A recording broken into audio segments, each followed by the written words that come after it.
So, have you ever gotten a comment on a YouTube video or on an Instagram post or something like that about the movie that you just bought, the movie that you just watched is junk? Your taste is shit. You buy bad movies.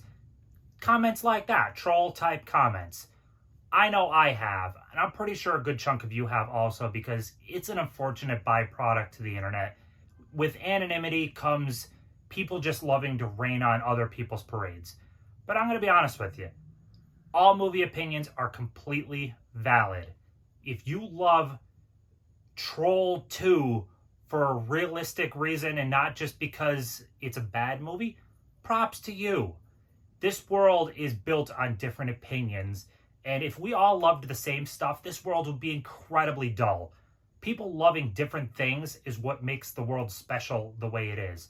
So, yeah, I have movies that are considered bad, and I love them, and I don't care. No one else has to like them. They're just movies I enjoy. So, coming with this kind of topic, I wanted to go over rotten movies I love. Considering everyone has universally decided Rotten Tomatoes is the end-all, be-all on if something is good or not, I'll use it. I think Rotten Tomatoes is a pretty garbage site. The whole black or white, rotten, fresh, it's all trash, honestly. But I'm going to go with it, because why not? So, yeah, I've picked out a bunch of movies that are considered rotten that I love. You might like them, you might not, and that's perfectly okay. It is okay to dislike these movies or like these movies, because everyone has different opinions. So, yeah, why don't we dive into number one? The first rotten movie I want to mention is sitting at a whopping 16% on Rotten Tomatoes, and that is the movie Untraceable, starring Diane Lane and Colin Hanks. Now, if you're a fan of serial killer thrillers, this is a really good movie. I don't understand the hate for it. Even the audience score sits at a 52. I've seen it 3-4 times now. It's a really good movie. It's basically a cyber type thriller. The killer is hooking people up to these crazy contraptions, and the more people that view, the faster the person is killed, because people are obsessed with watching violence online. So yeah, the more people that tune into this person's torture, they're killed faster. It's a cool concept. It has good twists in it. There's really cool kills. This is a solid movie. I like it a lot, and I'd recommend it. So yeah, 16%. It's good to me. Okay, so my next one sits at 48% on Rotten Tomatoes. It has a more favorable audience score, so the audience has definitely clicked with it more than reviewers did. But that is We're the Millers. This is an incredibly funny comedy from, what is it? It's like 2013? Yeah, somewhere in that ballpark. But basically, Jason Sudeikis' character is a drug dealer. He got into some shit, needs to pay someone back, so he has to take drugs across from Mexico into the United States. And to do that, he hires a fake family to help him seem normal as he goes across the country with this with the drugs. It's a very funny movie. There's stuff that happens in it. I like it a lot. I like Jason Sudeikis' dry sense of humor, though. So this really worked for me. Jennifer Aniston was really good. Why can't I think of her name? Emma Roberts, yeah. Emma Roberts. You have Nick Offerman is one of the main-ish characters that comes in later. Yeah, this is a very funny movie. So, yeah, sitting at 48% Rotten Tomatoes, but it's good. So, yeah, check this one out if you haven't. This next one I actually found kind of shocking. It's rotten, to be honest. And that is 30 Days of Night. This is sitting at 51% Rotten Tomatoes, and even the audience score is sitting at a 56. That kind of surprised me, because, to be honest, this is one of my favorite vampire movies out there. Like, full stop. This is a damn good vampire movie.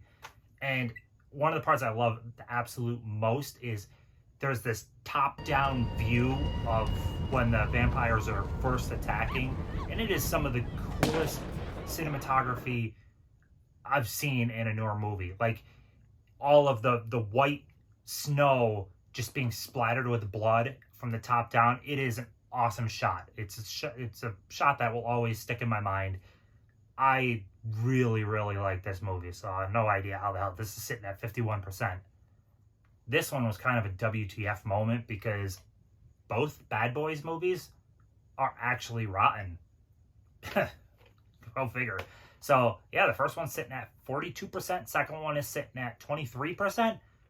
I enjoy both of these movies. Hell, I actually enjoyed the third one, too. Like, I enjoy the whole series. I don't know. If people think they're bad, okay. I like them. They're fun. They're good action movies. Likeable cast. Fun. Popcorn movie. I dig it. Sticking with popcorn action, Broken Arrow is actually sitting at 53% also, which also, I guess, kind of surprises me because I thought this was considered like a 90s classic for action, but no, it's rotten. If you have not seen this, it's Christian Slater and John Travolta are both like stealth bomber pilots, but Travolta is bad, wants to steal the nukes that are on the bomber, so he sets up Christian Slater for the fall and goes to take the nukes, and it's a whole back and forth trying to stop. It's a good at popcorn action flick. I mean, I really don't have too much to say besides I enjoy it. I've seen this probably like 7-8 times over the course of my life. So this next one is Chris Evans pre-MCU and everything in his more teen comedy days and stuff like that. He wasn't as much of a name, but that is Cellular.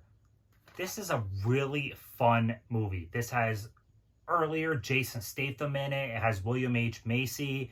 It's basically this woman is kidnapped and she finds a way to make a phone call with a broken phone, and she calls any number because she doesn't know who she's dialing. She ends up dialing the cell phone of Chris Evans, and he can't disconnect, so the most of the whole movie is taking place like in real time. So he's trying to race around to help while staying connected. It's a fun, action-packed movie. Good cast. I dig it. And it's, like I said, sitting at 55%. So, worth watching.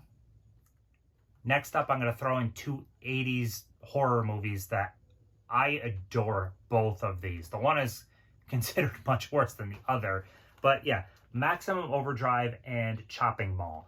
So Maximum Overdrive is sitting at a 15%, and Chopping Mall is sitting at a 50%. And I like both of these movies quite a bit. So Maximum Overdrive gets a lot of shit as being one of Stephen King's worst. Stephen King was, I believe, like on coke when he was directing this movie. He doesn't like it. I like it. I enjoy it a lot. It's just dumb fun. I really like, this is a movie I could just put on and watch and enjoy it. The whole cast they're serviceable. The story is just fun. I like seeing the cars and trucks and everything else come alive and just kill people. There's all these funny little gags. You got the ATM machine saying fuck you, fuck you, fuck you. You have the steamroller rolling over kids, the soda machine shooting out sodas at people to kill them. It's a fun movie. And then Chopping Mall is just ridiculous. Kids locked in a mall with 3 killbot robots that are the security for the mall. And they're, of course, going haywire and killing the kids. Both of these are a blast, and they're both rotten. Go figure. So, one of the TV shows I love is Tales from the Crypt. And Tales from the Crypt actually has a couple of movies out. And one of them is Demon Knight, which I absolutely love. This movie sits at 38% on Rotten Tomatoes, and it's an absolute blast. So you have William Sadler is like a I don't remember what he's called, but basically he's trying to stop Billy Zane, and I can't really describe this movie. It is it's bonkers. It's got some of the best practical effects. I can't really describe it. It's just you have to see it. It's just absolutely bonkers. And the practical effects are great. The cast is great. Just watch it. That's nothing else. Just watch this. Okay, so I'm going to end this one with one of my all-time favorite, I guess, movies that I love that is generally not talked about or not loved much at all. And that is McGruber. Yeah, I know you might be thinking, McGruber, really? But no, shit, this movie is fucking hysterical. This movie is so damn funny. I don't know how many times I've seen it now, and I laugh hysterically every single time. There's running jokes that start in the beginning, they'll run right through to the end. They'll just pop up later on, and you're like, oh, the connecting point from the beginning. That is great. So Will Forte plays, if you've never seen the SNL skits before, but he plays MacGyver, but a bumbling idiot that actually still accomplishes the job. That's what's crazy. He's an idiot, but in a roundabout way, he still accomplishes the job. I mean, it takes his team, which his team is actually competent and helpful. And again, he's a bumbling idiot, but it is so goddamn funny. Oh my God, I love this movie. I saw this opening night and there was like nobody in the theater. We saw it on a vacation and no one really went to the theater anyways. I mean, this movie bombed terribly and the audience score is actually sitting lower. This is 48% rotten, but 35% audience score. So yeah, comedy is very subjective and this obviously did not click with people. But when it comes to new comedies, this and Popstar are my absolute top two for like newer 2010s and later type comedy. I love those two movies. Popstar is fresh, but McGruber is not. And yeah, I will always love this movie and I will laugh at it every single time. Okay, so that is everything. That is, I don't even know how many movies that was I went through. I am very hot. The air conditioner is not on because you would hear it. So I'm just going to end this by saying like, comment, subscribe. Let me know down below what movies that are rotten that you love. And I will see you in the next one.